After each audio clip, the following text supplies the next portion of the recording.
আজকে আমি ভাইফোঁটার দিনে ছোট্ট একটা ভিডিও নিয়ে চলে এসেছি। তো নমস্কার বন্ধুরা, আমি শ্রাবণী আবার চলে এসেছি আমার একটা ছোট্ট ভিডিও নিয়ে। তো ভাইফোঁটার দিন সকালে রেডি হয়ে নিচ্ছি বাড়ি যাবো বলে, আর ছেলে পাঞ্জাবিটা পরে আমাকে দেখাচ্ছে যে এটা পরে আমাকে কেমন লাগছে মা। তো বাড়ি যাওয়ার জন্য তৈরি হয়ে নিয়েছি, আর খুব ভোরেই সেদিন উঠেছি। আর সকালে উঠে মাকে বলেছিলাম আমি ঘুগনিটা করে নিয়ে যাব, তুমি লুচিটা করে। আর এই বহরমপুরে জজকোটের কালী পুজো কিন্তু খুব নামকরা, আর গোটা বহরমপুরের লোক কিন্তু এই কালী পুজোর সময় জজকোটে এসে এই কালী পুজোটা দেখবেই। কিন্তু আমার বাড়ির পাশের পুজো, আমার আর ভিড়ের জন্য এই কালী পুজো দেখতে যাওয়া হয়। তো খুব সকাল সকাল মায়ের বাড়ি আমি চলে এসেছি, আর বর আমাকে মায়ের বাড়ি নামিয়ে দিয়ে ও একটু কাজ আছে বলে বেরিয়ে চলে গেল।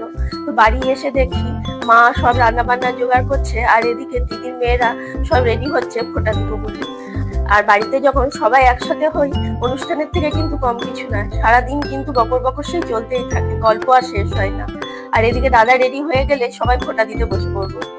আর প্রথম ফোঁটাটা দিদি শুরু করে, তারপর সবাই আমরা একে একে ফোঁটা দিই।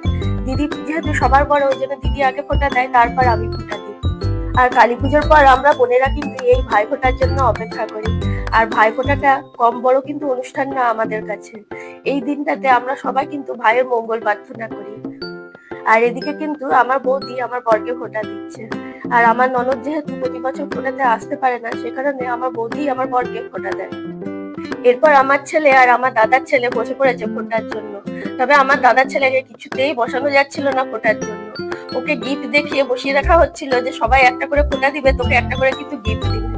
আর ও গিফটের থেকে গিফটের উপরে যে প্যাকিং করা কাগজটা আছে সেটা ও দেখছে, যে কাগজটা ওর ভালো লাগছে সেটাই ওর গিফট। তো একে একে সবাই ফোঁটা ছেড়ে নিচ্ছে। আর এটা দিদির বড় মেয়ে, ওর ভাইদেরকে ফোঁটা দিচ্ছে। এরপর মা রান্না বসাবে, ওই জন্য মা বললো আগে আমি দিয়ে নি, তারপর তোরা সব ফোঁটা দিবি।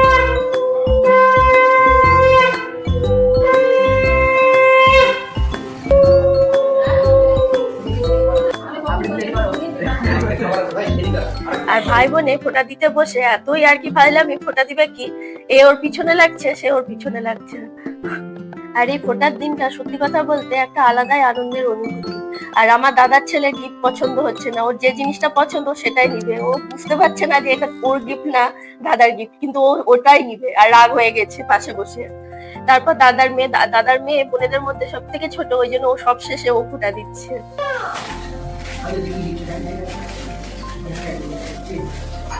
বাবা মিষ্টি পা বাড়ি দিচ্ছে করে। আর এদিকে সবার ফোঁটা এক এক করে হয়ে গেছে। তারপর মা বললো নিচে গিয়ে ছেলে মেয়েদের আগে খেতে দিয়ে দে, তারপর অন্য কাজগুলো সেরে নিতে হবে। ওই জন্য আগে সবাইকে খেতে দিয়ে দিচ্ছি, তারপর আবার দুপুরে রান্না বান্নার। তো আর এদিকে জল খাবার খেতে খেতে প্রায় 11:30-12টা বেজে গেছে। কিন্তু কিছু করার নাই, কোনো একটা অনুষ্ঠান থাকলে দেখবেন খাওয়া দাওয়া কিন্তু টাইমে হয় না। তো ছেলে পিলে আগে খেয়ে নিচ্ছে, তারপর আমরাও খেয়ে নেবো। আর এদিকে দেখি পিসি চলে এসেছে বাবাকে ফোঁটা দেওয়ার জন্য। আর এদিকে আমার দাদার ছেলে দিদিদের দেওয়া গিফট নিয়ে খুব আনন্দ, আর গিফটটাও খুব পছন্দ হয়েছে। তারপর মামাও চলে এসেছে, আর এটা আমার বড় মামা, মামাকে ফোঁটা দিচ্ছে। তবে সব ফোঁটায় এক এক করে সবারই হয়ে গেল। এরপর দুপুরের রান্না বান্নাও হয়ে গেছে প্রায় শেষের দিকে। তারপর সব একসাথে খাওয়া। আর আমার দাদার ছেলে জন্মদিনে যেহেতু দিদি আসতে পারেনি, ওই জন্য পুচকেটা আবার একবার বার্থডে সেলিব্রেশন হচ্ছে। তবে এই দিনগুলো কিন্তু খুব আনন্দের। হয়তো এই ভিডিওগুলো পরে যখন দেখবো তখন আমার নিজেরই ভালো লাগবে।